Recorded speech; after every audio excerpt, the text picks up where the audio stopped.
Movie की शुरुआत में हम देखते हैं दो इम्पोर्टेंट कैरेक्टर्स जिसका नाम क्लेटस कैसिडी और दूसरे का नाम फ्रांस बैरिसन होता है। ये दोनों अपने अपने रूम में बैठे होते हैं। देखने में ऐसा लगता है कि कोई ऑर्फनेज का वार्ड हो। नोट करते हैं कि फ्रांसिस काफ़ी दुखी और रो रही है। क्लेटस पूछता है डॉक्टर ने क्या कहा और फ्रांसिस कहती है डॉक्टर ने कहा तुम्हारा म्यूटेशन काफ़ी जल्दी से बढ़ रहा है जिसके कारण तुम हमारे लिए खतरा बन रही हो। फ्रांसिस काफ़ी डरी होती है क्योंकि उसे वहाँ से एक्सपेरिमेंट के लिए ले जा रहे हैं और क्लेटस उसे तसल्ली देता है कि वो तुम उनके लिए बहुत इम्पोर्टेंट है। वो तुम्हारे ऊपर एक्सपेरिमेंट नहीं करेंगे क्योंकि तुम उनके लिए बहुत इम्पोर्टेंट हो। और तभी कुछ लड़के आते हैं और फ्रांसिस को लेकर जा रहे हैं और पर इसे देखकर क्लेटस काफ़ी दुखी होता है और अपनी विंडो में आके विंडो तोड़ने की कोशिश करता है। उसी वक्त फ्रांसिस को एक गाड़ी में लेकर जा रहे होते हैं और वो फ्रांसिस को सीक्रेट लोकेशन पर लेके जा रहे होते हैं और फ्रांसिस रास्ते में अपने सोनिक पावर की वजह से भागने की कोशिश कर मतलब फ्रांसिस के पास एक सोनिक पावर थी जिसके कारण वो कांच और काफी हैवी मेटल को तोड़ सकती थी। उसकी वॉकर पावर के कारण वहाँ पर सभी लोग बहुत डर चुके थे और उसके कारण गाड़ी पलट जाती है। इसका असर पुलिस वालों के ऊपर होता है और पुलिस वाले अपने को बचाने के लिए फ्रांसिस की आंख में गोली मार देते हैं और फ्रांसिस नीचे गिर जाती है। उनको लगता है कि फ्रांसिस मर गई पर ऐसा नहीं होता। फ्रांसिस मरी नहीं होती और उसको एक जगह जिसको देखने में वो असाइलम लगती थी वहाँ पर लेके जाते हैं। वहाँ पर एक डॉक्टर उस पर बहुत सारे एक्सपेरिमेंट करती है। वार्डमैन लड़का उसको न्यूज़पेपर देता है। गांव में एक न्यूज़ छपी होती है जिसमें लिखा था क्लेटस को फांसी की सज़ा देनी चाहिए कि नहीं क्योंकि क्लेटस ने बहुत सारे मर्डर किए हैं पर पुलिस को उसके बारे में कोई भी सबूत नहीं मिला। पर यहाँ पर हैरान करने वाली बात तो ये थी कि वो खबर किसी और ने नहीं एडी ने छुपाई होती है। डॉक्टर कहती है कि क्लेटस जैसे लड़कों को तो फांसी की सज़ा ज़रूर होनी चाहिए। और अगले सीन में हम देखते हैं डिटेक्टिव बहुत गुस्से में होता है और एडी से बात कर रहा होता है कि उसे क्लेटस से जाके ज़रूर मिलना चाहिए। पर एडी कहता है मैं उसको जानता भी नहीं तो उसने मुझे क्यों बुलाया। पर डिटेक्टिव कहता है कि तुम्हें उससे मिलने ज़रूर जाना चाहिए। काश शायद वो तुम्हें अपने मर्डर के बारे में कोई इन्फॉर्मेशन दे सके। क्लेटस सिर्फ तुमसे बात करना चाहता है पर एडी कहता है मैं तो उसे जानता भी नहीं। और तभी उसी वक्त वहाँ पर देखते देखते हैं हम वैनम उस डिटेक्टिव का सिर खाने की कोशिश करता है और एडी उसको खींचकर वॉशरूम में लेकर आ जाता है। एडी उससे काफ़ी बातें करता है और वहाँ पे एक लेडी और डिटेक्टिव उनकी बातें सुन रहे होते हैं और वैनम एडी को कहता है कि हमें सिटी में जाकर लोगों की मदद करनी चाहिए ना कि यहाँ पर बैठ के एक दूसरे से बात करनी चाहिए। वैनम की बातें सुन के ऐसा लगता है कि वो एडी की इंसल्ट कर रहा है और एडी भी उसको कहता है कि मैं तुम्हारा होस्ट हूँ, तुम्हें मेरी बात सुननी चाहिए पर तुम मेरी बात को भी नहीं सुनते। तभी उसी वक्त वैनम एडी से कहता है कि तुम्हें क्लेटस से मिलने ज़रूर जाना चाहिए और वो मान जाता है। अगले सीन में हम देखते हैं एडी क्लेटस से मिलने जेल में आता है और उनके बीच बातें होने लगती हैं और एडी कहता है कि तुमने मुझे अपने पास क्यों बुलाया और क्लेटस कहता है कि तुम्हें मेरे लिए एक न्यूज़ प्रिंट करनी होगी और उसके बदले में मैं तुम्हें एक बढ़िया सा इंटरव्यू दूंगा और इस इंटरव्यू में मैं तुम्हें अपने सारे राज बताऊंगा कि कहाँ पर मैंने डेड बॉडी छुपाई है और किस किस का मर्डर किया है। और एडी कहता है इस काम के लिए तुमने मुझे ही क्यों चुना। जवाब में क्लेटस कहता है कि आई लाइक यू। उसका ये कहने का अंदाज मुझे तो बहुत अच्छा लगा। क्लेटस एडी को कहता है कि तुम्हें वो न्यूज़ प्रिंट करनी पड़ेगी जो फ्रांसिस ने कुछ देर पहले पर देखी थी। और एडी जाना शुरू कर देता है तो तभी क्लेटस उसे आवाज़ मारता है और वो दीवार दिखाता है जिसमें काफ़ी सारे मैसेजेस और खबरें बनी होती हैं। और जाते वक्त से आगे निकल जाता है और क्लेटस उसे आवाज़ मारकर कहता है कि तुम मुझे भूल मत जाना, क्योंकि मैं तो तुम्हें याद ही रखूंगा। बाहर आके डिटेक्टिव उससे पूछता है कि क्लीटस ने तुम्हें कुछ कहा और एडी उससे बात छुपाते हुए कहता है कि उसने मुझे कुछ नहीं बताया। और एडी उसे कहता है कि ऐसी बातें निकालने के लिए थोड़ा टाइम लगा है। डिटेक्टिव को कहता है कि तुम चिंता मत करो, मैं कुछ ना कुछ कर लूंगा और तुम इतनी फिक्र मत करो। और इतना कह के वो अपनी बाइक पर बैठ कर चला जाता है। वो घर आ जाते हैं और एडी वैनम की मदद के साथ वो दीवार पर बनी तस्वीरों को डिकोड करना शुरू कर देता है और वो को एक बीच की लोकेशन मिलती है। यहाँ पर उनको लगता है कि क्लीटस ने अपने सारे मर्डर की लाशें दफनाई होती है और अगले दिन ही वहाँ पर पुलिस आके अपने काम करना शुरू कर देती है और वहाँ पर क्लीटस के जुड़ी काफी लाशें मिलती हैं। रिपोर्टर्स आ जाते हैं और एडी से पूछते हैं कि तुम्हारी क्लीटस से कोई दोस्ती हो गई है, क्योंकि उसने अपने सारे मर्डर किए हुए की लोकेशन हमें बता दी थी। रिपोर्टर एडी से कहते हैं कि उससे अभी तक सिर्फ तुम ही मिले हो और तुम्हारे मिलने के बाद ही हमें उस लोकेशन मिल सकी है।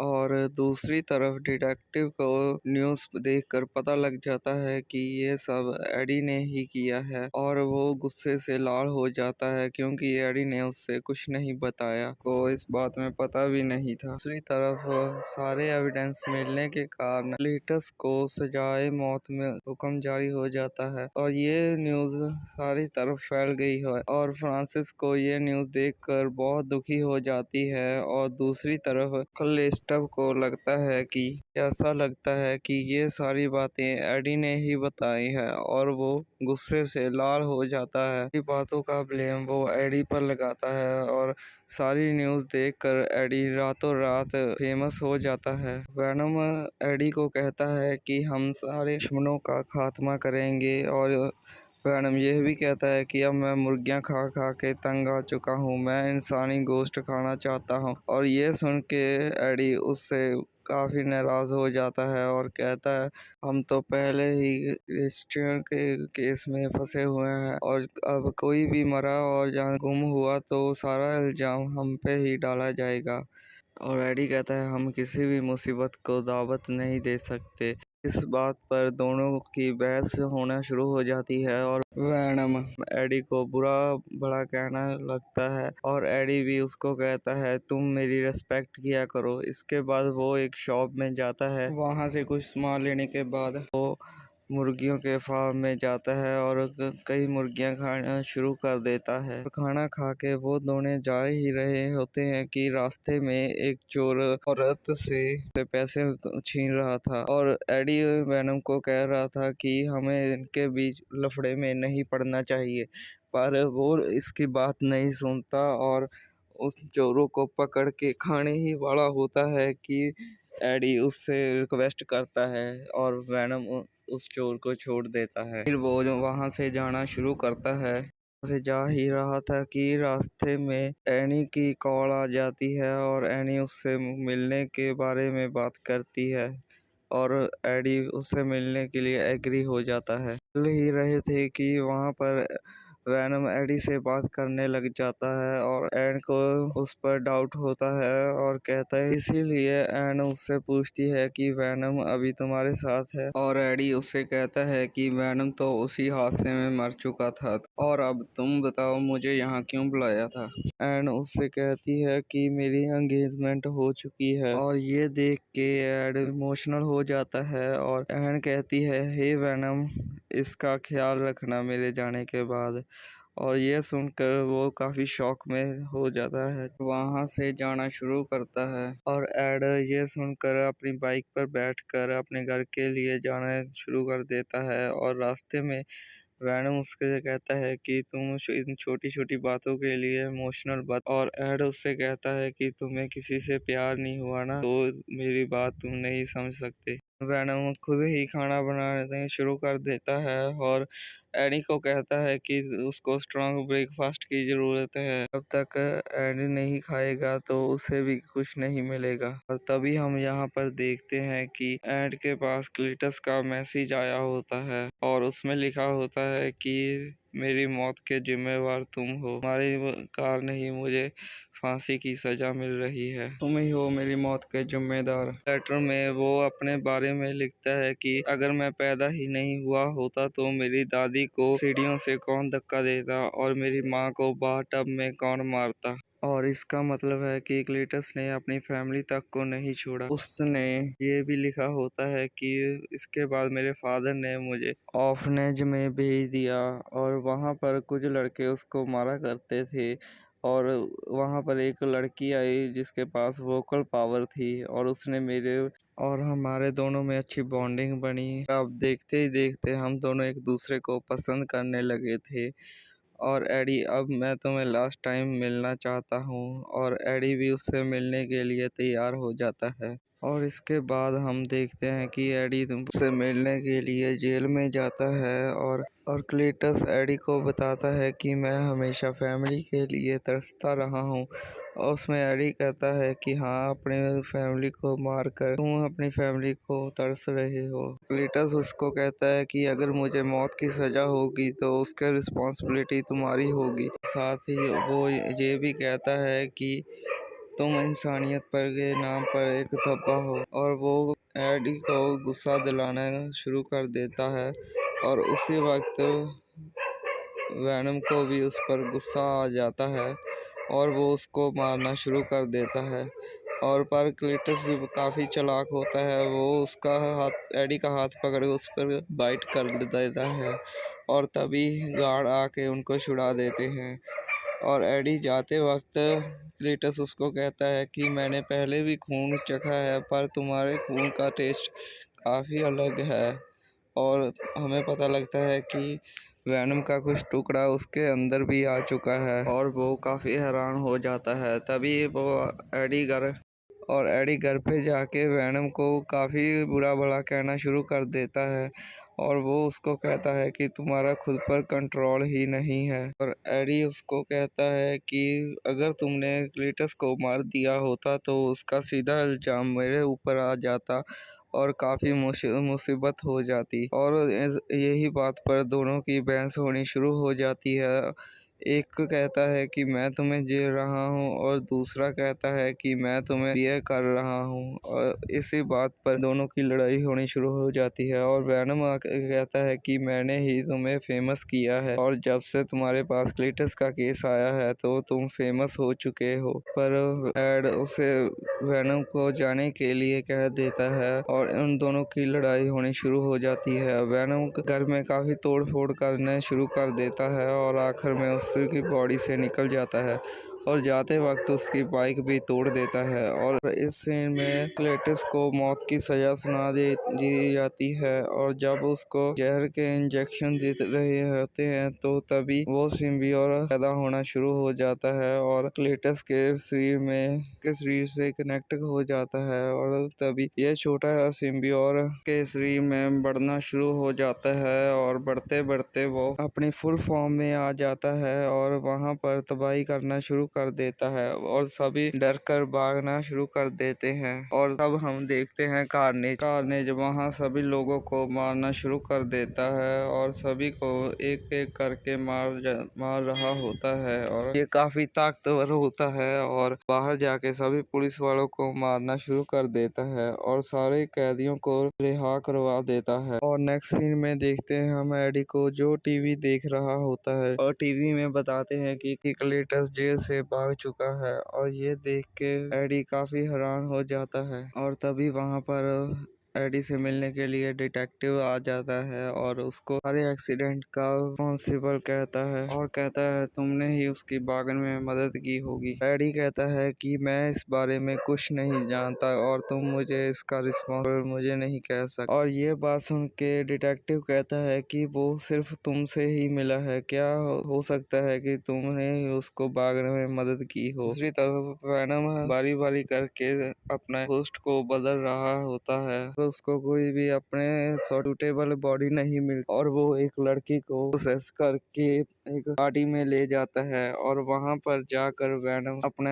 असली शरीर में आ जाता है और वहाँ पर सारे लोग उसको देख के बहुत खुश हो रहे होते हैं और उनको लगता है कि ये कोई कॉस्ट्यूम ही है और वेनम वहाँ पर बहुत खुश होता है और बहुत एंजॉय करता है। दूसरी तरफ हम देखते हैं कि क्लीटस गाड़ी चुरा कर भाग रहा होता है और जैसे वेनम एडी से बात कर रहा था, कार्नेज उससे बात कर रहा था। कार्नेज कहता है कि अभी दुनिया में सिर्फ एक ही सिम्बियोर है, उसका नाम वेनम है, हमें उसे मारना है। हम वेनम को खत्म कर दें तो इस दुनिया में सिर्फ एक ही सिम्बियोर बचेगा और वहाँ पर सिर्फ हमारा ही राज होगा। पर क्लीटस इस बात से मना कर देता है और कहता है कि मैं अपने पार्टनर को बहुत प्यार करता हूँ, मैं उसके बिना नहीं जाऊँगा। इस बात पर वो मान जाता है। इधर वेनम भी काफ़ी एंजॉय कर रहा होता है, डांस कर रहा होता है और स्पीच भी देता है।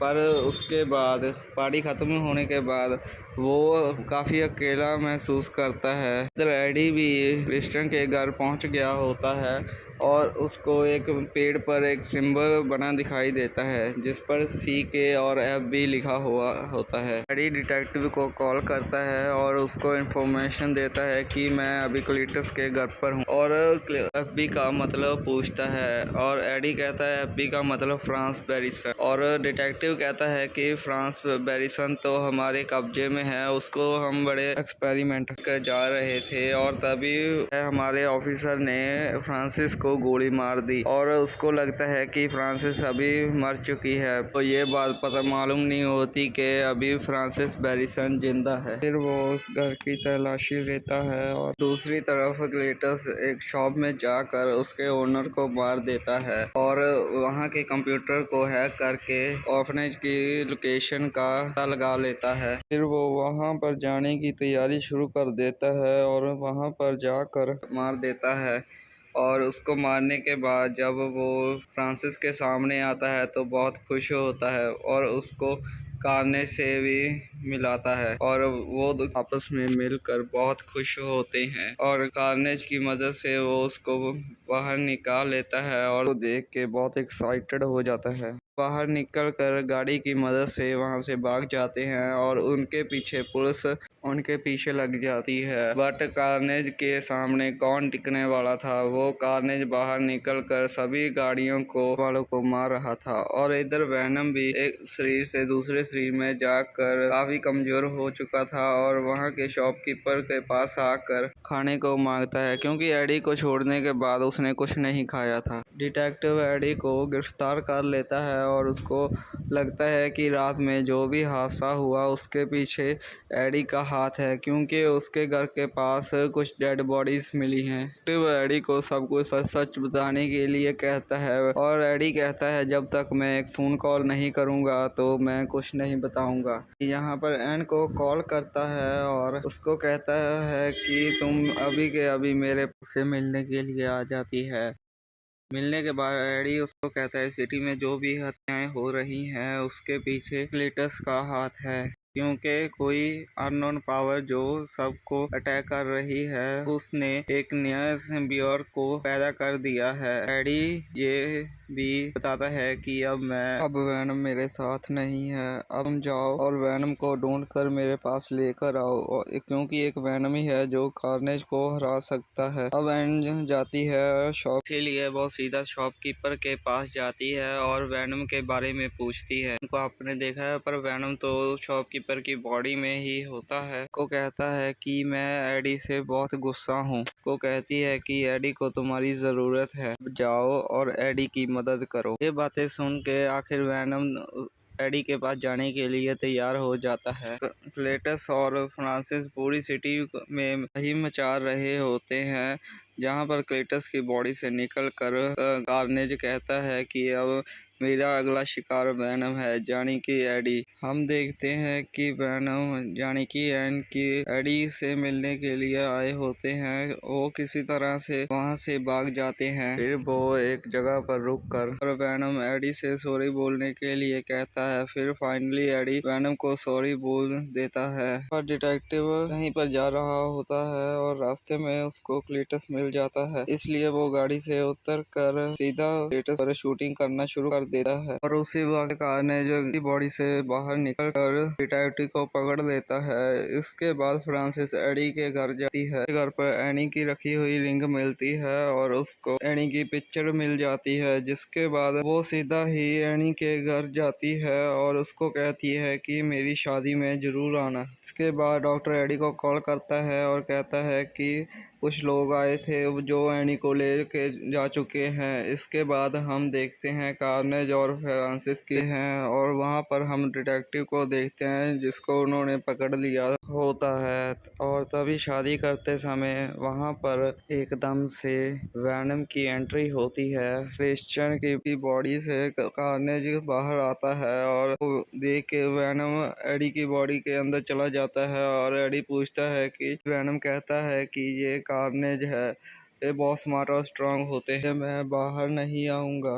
और एडी उसको काफ़ी समझाता है कि हम उसको हरा सकते हैं, पर वो नहीं मानता। फिर एडी कहता है कि चाहो उतने इंसानों को खा सकते हो, मैं तुम्हें अब नहीं रोकूंगा। और तभी ये बात सुन के वैनम बाहर आ जाता है और वो ग्रेट वॉरियर के बीच में लड़ाई शुरू हो जाती है। और हम देखते हैं कि कार्नेज उस पर काफी हमले कर रहा होता है और वैनम उससे बच रहा होता है और तभी बुरी तरह से पिट रहा होता है। पर यहाँ पर कार्नेज वैनम पर काफी हैवी हो रहा होता है। में कार्नेज और फ्रांसिस की बातें हो रही होती हैं, एक दूसरे पर हमला कर रहे होते हैं। और फ्रांसिस के पास वोकल पावर होने के कारण वो जोर जोर से चिल्ला रही होती है, जिसकी वजह से कार्नेज को बहुत प्रॉब्लम आती है। हम जानते हैं कि सिम्बियोट्स ऊंची आवाज को बर्दाश्त नहीं कर सकते। इसी का फायदा उठाकर डॉक्टर उसके ऊपर पेट्रोल से आग लगा देता है। इसी के साथ वहाँ पर एक बहुत बड़ा घंटा भी होता है। जब वो बजना स्टार्ट करता है तो दोनों सिम्बियोट अपने अपने होस्ट को छोड़कर साइड पर हो जाते हैं। आवाज बंद हो जाती है तो दोनों सिम्बियोट अपने अपने होस्ट के पास वापस आ जाते हैं और लड़ना शुरू कर देते हैं।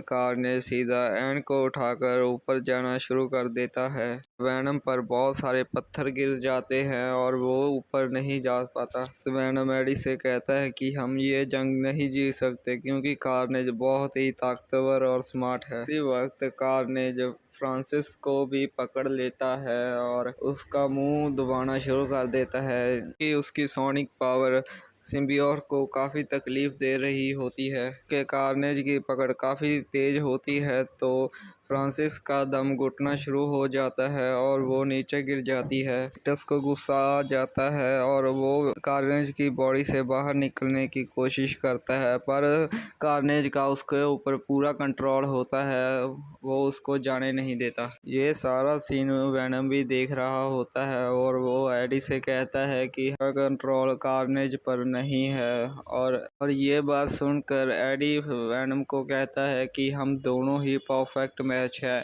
हमारे सिवा कोई परफेक्ट मैच नहीं हो सकता। एडी की ये बात सुनकर वैनम को काफी जोश मिल जाता है और वो खड़ा होकर क्लेटस को चैलेंज कर देता है। फिर एडी और वैनम उसके पीछे पीछे ऊपर चले जाते हैं। कार्नेज के हाथ में एन होती है और वैनम के हाथ में एक स्टील की रॉड होती है। वैनम वो स्टील की रॉड कार्नेज के सिर में घुसा देता है, जिसकी वजह से एन नीचे गिरना शुरू हो जाती है। पर एन वक्त पर वैनम आकर को बचा लेता है। कार्नेज भी खड़ा हो जाता है और वैनम के शरीर में अपने स्पाइक्स घुसाना शुरू कर देता है। एक दूसरे से बातचीत कर रहे होते हैं कि हम दोनों सिम्बियोट्स में से एक को तो मरना ही है। वैनम कार्नेज को कहता है कि हम दोनों में से एक तो मरेगा ही, बट मैं नहीं, वो तुम होगे। इतनी देर में फ्रांसिस भी खड़ी हो जाती है और वेनम उससे कहता है कि तुम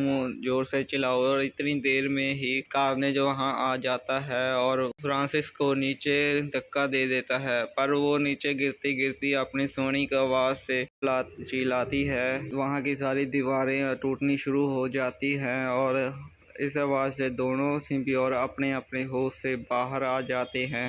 उसके जोर से चिल्लाने की वजह से उस वक्त बड़ा सा घंटा फ्रांसिस के ऊपर गिर जाता है। तभी वेनम एडी, एन और फ्रांसिस और डॉक्टर को भी बचा लेता है। यहाँ पर यह होता है कि कार्नेज क्लिस्टो की बॉडी से जुड़ने का ट्राई करता है और तभी वहाँ पर एकदम से वेनम आ जाता है और उस सिम्बियोट को खा जाता है। बाद वेनम वहाँ पर आके वेनम क्लिस्टस को पकड़ लेता है और उसका सिर खा के उसको मार देता है, और तभी वहाँ पर पुलिस आ जाती है और वेनम एडी के शरीर में पाला जाता है। पर एडी डॉक्टर को कहता है कि तुम इसको अपने साथ ले जाओ। पर हम देखते हैं कि वो डिटेक्टिव उस हादसे से बच गया है। हम देखते हैं कि एडी और वेनम समुद्र के किनारे पर बैठकर दोनों बातें कर रहे होते हैं और अगले सीन में वो घर में आ जाते हैं। एडी वेनम को कहता है कि क्या हमें एक दूसरे से सीक्रेट रखना चाहिए।